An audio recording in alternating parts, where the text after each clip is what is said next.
काय सांगाल, उद्धव ठाकरेंचा वाढदिवस आहे, कशा पद्धतीमध्ये तुम्ही त्यांना शुभेच्छा देणार आहे? हे उद्धव साहेबांचा वाढदिवसाचा आम्ही त्यांना खूप शुभेच्छा देतो.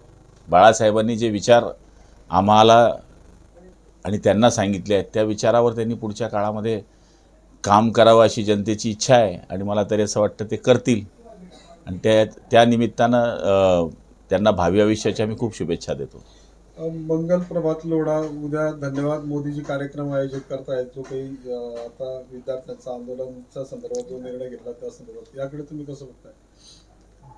आता काय कशा करता धन्यवाद मला तर काही माहीत नाही, पण शेवटी चांगले निर्णय झाले हे आजच झाले. मोदीजींच्या काळात तर असं नाही आहे. मला तरी असं वाटतं की एका निर्णयापेक्षा पूर्ण केलेले जे कामं आहेत त्या बाबतीमध्ये जर कार्यक्रम झाला असता तर आणखी जास्त मजा आली असती. धर्मेंद्र प्रधान यांच्या राजीनाम्यानंतर राज्यातलं वातावरणही ढवळून निघालेलं आहे. देवेंद्र फडणवीस यांना तातडीने दिल्लीत बोलवण्यात आलं होतं आणि संजय राऊतांचं असं म्हणणं आहे की त्यांची शिक्षण मंत्रीपदी भविष्यात वर्णी लागू शकते.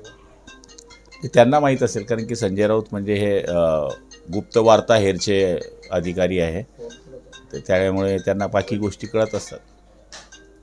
कोण कोणाचं एमपीएससीचं पुन्हा नागपूरमध्ये पेपर फुटल्याचं पाहायला मिळतं, या सगळ्याकडे कसं बघताय? नाही, हे होताच कामा नये आणि असे जे कोणी आहे त्यांच्यावर कडक कारवाई झाली पाहिजे, कारण की विद्यार्थी वर्ष स्ट्रगल करतात आणि मग अशामध्ये आत्महत्येचं प्रमाण वाढतं आहे. आपल्याला आपण बघतो की तरुणांच्या आत्महत्या बऱ्याच प्रकरणामध्ये, मग एखाद्या वेळेस लग्न जमत नाही म्हणून आत्महत्या आहे, MPSCमध्ये नापास होतं आहे त्याच्याकरता आत्महत्या आहे.